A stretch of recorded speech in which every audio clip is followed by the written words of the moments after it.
Kaduna Central lawmaker and a member of the People's Democratic Party (PDP), Senator Shehu has reacted to the verdict of the Supreme Court over the deadline for the old Naira note. Today is the deadline, 10th of February. Well, let's see how it goes. It is no longer news that on Wednesday, during the court sitting in Abuja, the Supreme Court lifted the ban temporarily on the old Naira notes, the 200, 500, and 1,000 Naira. For some weeks now, Nigerians have been lamenting the issue of the new Naira notes that suddenly went out of circulation. However, this is coming after the CBN gave an order that the old note should be returned. However, the CBN observed that the deadline could not be met, so it was extended from January 31st to February 10th. However, during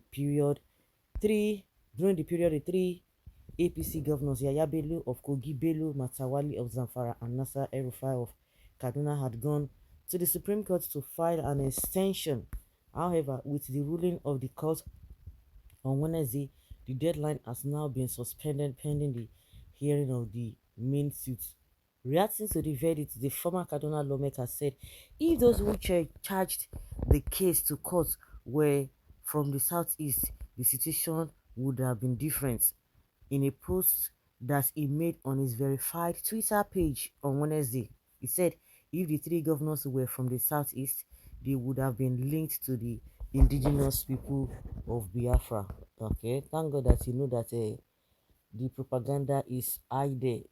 The narrative out there is devilish, selfish, and so upward because they just want to score a score. Then Emefiele is working for Ipob to disrupt the country. Lies does not benefit anyone at all. He doesn't benefit, no matter how you try to twist it. Eh? Well, how can a former and respected senator saying this? Is that not what is in the public domain? That is exactly the narrative in the public domain. Is that not what they usually say? So, what has this said that is different from what they usually say? Did you not hear the DSS saying that investigations and the documents they found show that Emefiele is responsible for known gunmen and Ipob? Is he speaking from what is not realistic? Are you not setting up one tribe against others? Really? Well, that is the reality. That is it. He said the truth. Nigeria is too divided to be one country. It will be so sad and hard to achieve any meaningful development. That is why everybody is happy in their poverty and low life, defending failure. This is the comments of the century. So direct, full of deep meaning, and contains the real gospel truth about Nigeria.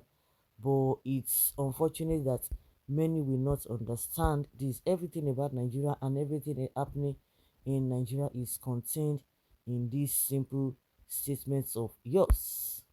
Most times, your writes up make up sense or no sense. It makes sense. Okay, the DSS are holding Nnamdi Kanu in the custody till now because he is the only one that can tell the world the old truth or the secret truth about this crisis of not releasing the new Naira notes yet. And this is the reason why the Fulani DSS doesn't even want to release him yet. But if anything happens to him, him every DSS police army will collect. That is sure. He's merely hitting the nails on the head. He's not hitting the polity. He's not setting tribes against each other. Shehu Sani is not setting anybody against each other. That is the narrative over there. When some people begin to say the truth, you begin to say, oh, they are trying to do this. But when those who are the aim of affair try to always setting people each other, they say, oh, that is the right thing. Let them be dealt with. Let them be dealt this and that. The three governors went to court to alleviate the suffering of Nigerians. Nobody can liken such move to Ipob because the body feels happy when Nigeria is in confusion. They always believe that it is in the midst of confusion that they can realize the doctrine of Biafra. All videos and write-ups that set one tribe against the other always emanate from them. but they are forgetting that Nigerians are wiser than their corny senses. A frustrated man have been cited. Why not go to the nearest transformer and do the needful? Sunday statement is one of the many reasons why Igbos want independence, Biafra, or a country that will treat them inclusively without discrimination, inequality, inequity, and unfairly. Like I've always said, if they say they want to have their own country, what is bad in that? You that you are still hammering on one Nigeria, what does it take to have one Nigeria? What does it take for us to be together? What does it take to do the right thing so that everybody will be together? But you don't want to do it, but you still don't want people to cry. You beat somebody, you still don't want the person to cry. I don't understand this kind of a thing. Even you that you are shouting one Nigeria, that why should people come out and be dividing the country, that let us go our separate way? Tell me what you are enjoying. You are still complaining. You are there complaining here and there. Every now and then you complain. And those who are at the end of our faith, they are not even ready to do nothing. And you are there shouting, Nigeria, Nigeria, Nigeria, Nigeria. I don't understand. For how long? It's just until you grow gray head, grow hair. That is when you now know that what. And at the end of the day, it's not certain. Some people who have grown gray hair today, they have been complaining from time immemorial. They've been complaining, and nothing happened. And they will tell you that the situation then, better than what we have now. It's even getting worse. So who can be encouraged? Who is not going to be discouraged? Who is not going to be discouraged? The other day we heard from the elder statesman who is over 90 something years, Tanko Yakasai.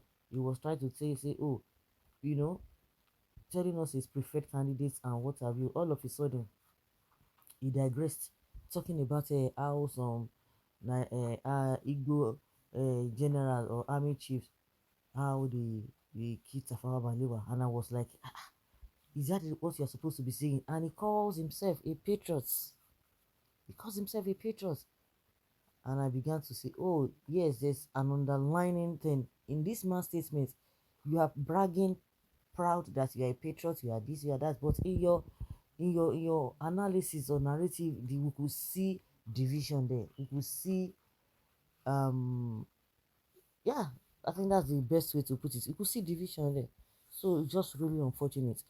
So guys, let's hear your opinion and have your take on what Senator Shehu said.